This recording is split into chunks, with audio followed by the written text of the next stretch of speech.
tal, compañeros, profesora? Me alegra saludarlos. En esta ocasión quiero presentarles la actividad correspondiente a la autoevaluación de la materia de Fundamentos en la Medicina Prehospitalaria. Espero que esta actividad cuente con los requisitos mínimos para obtener la mejor puntuación. Gracias.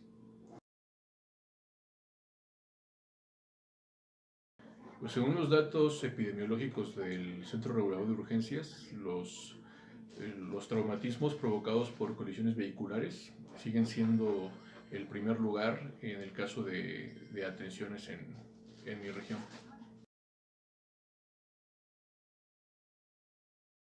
Pues entre otras cosas, brindar soporte vital básico y avanzado a aquellas personas que tengan una urgencia médica o traumatológica, además de garantizar que la escena sea segura para sí mismo y para los servicios de emergencias médicas y para los pacientes.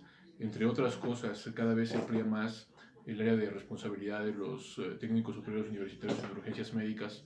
Por ejemplo, podemos hablar también del área de la investigación, del área de especializaciones distintas como rescate agreste, rescate subacuático o entre otras.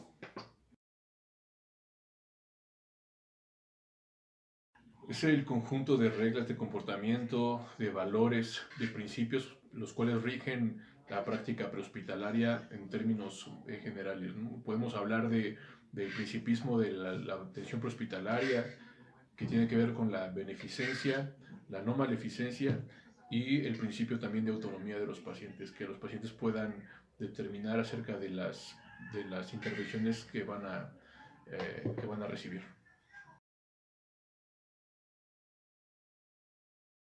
Pues procuro ejercitarme habitualmente, tener buenos hábitos alimenticios, tratar de descansar apropiadamente, también tener actividades distractoras como salir con mi pareja y convivir con mi familia.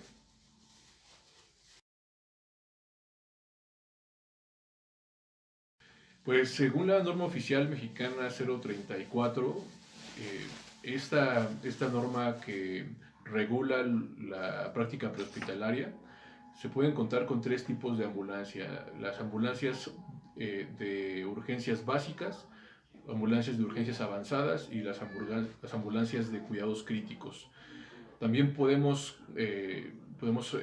tomar en cuenta las ambulancias aéreas e incluso ambulancias marítimas. Y bueno, por el tipo de cabina que tienen las ambulancias, también pueden ser de tipo 1, 2 y 3, dependiendo de si estas ambulancias cuentan o no con conexiones directas hacia la cabina de atención con la cabina de operación del vehículo.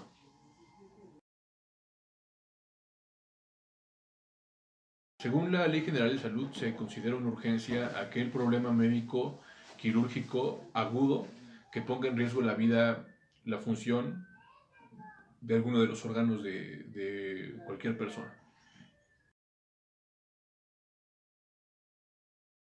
Podemos contemplar entre ellos pues, la impericia, la imprudencia, la omisión, los errores en las intervenciones, la iatrogenia.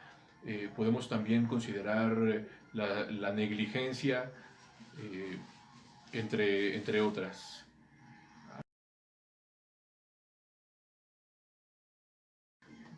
Por ejemplo, podemos hablar de la impericia, en donde el TSU en urgencias médicas no se encuentra bien preparado para realizar sus intervenciones. En el caso de la imprudencia, por ejemplo, podemos hablar de que el TSU en urgencias médicas tiene un exceso de confianza, lo cual lleva a realizar intervenciones de manera inadecuada. En el caso de la mala prescripción, pues su nombre lo dice, es aquella práctica en donde se realiza una prescripción de algún medicamento o algún tratamiento que no esté directamente vinculado con la mejora de los pacientes. En el caso de la omisión, por ejemplo, podemos hablar de cuando un TSU en urgencias médicas omite el brindar la información a los pacientes o a los familiares, lo cual pues, puede producir algunas inconformidades con respecto a las intervenciones que se realizan para el beneficio de los pacientes.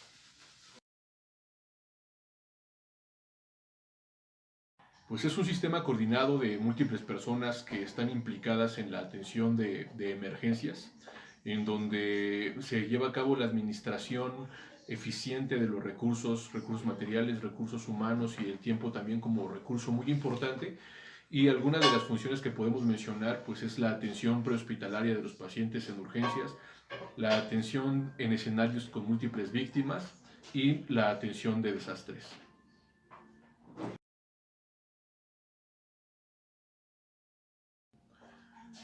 Podemos considerar un riesgo presente aquel que pudo haber provocado el accidente.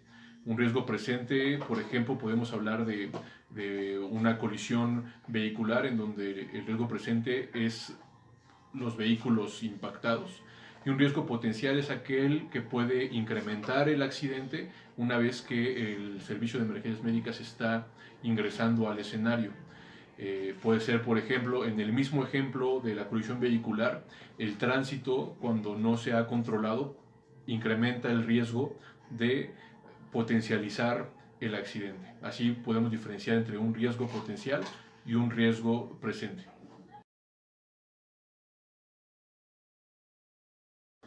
El equipo de protección personal del TSU en urgencias médicas es aquel que evita que el personal de servicio de emergencias médicas tenga alguna lesión, o también es aquellas barreras físicas que impiden que el TSU en urgencias médicas adquiera alguna infección. Podemos hablar, entre otras cosas, del uso del casco, de chaquetón ignífugo, de gogles, de guantes, de cubrebocas. Todo esto para proteger al TSU en urgencias médicas de cualquier factor de riesgo, de enfermedades o de lesiones.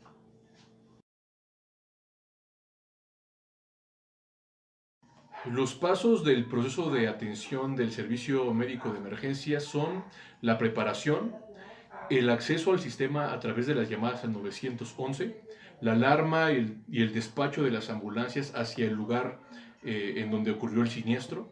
También es bien importante el acceso al paciente, en donde el personal del servicio médico de emergencias debe garantizar el acceso seguro a todo el personal y apoyo adicional.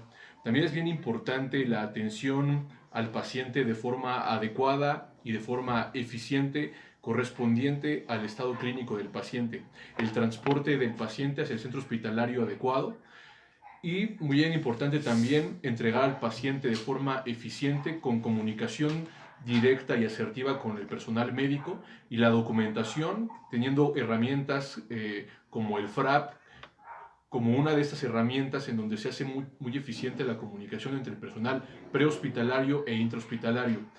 Y por último, la limpieza, el reabastecimiento de la unidad y el reinicio del proceso de atención prehospitalaria.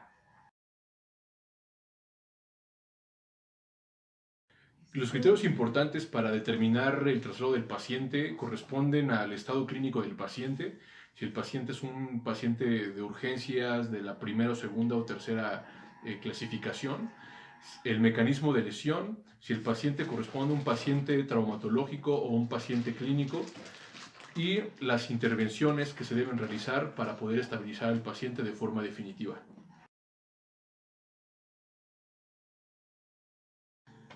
Bien, pues para finalizar y a modo de reflexión, quiero hacer un comentario de que los materiales didácticos presentados durante todo este curso me han parecido adecuados, bastante asertivos, y estoy convencido de que con ayuda de estos materiales he fortalecido mis habilidades para poder generar de manera integral diagnósticos de las situaciones en las cuales se desempeña el técnico superior universitario en urgencias médicas.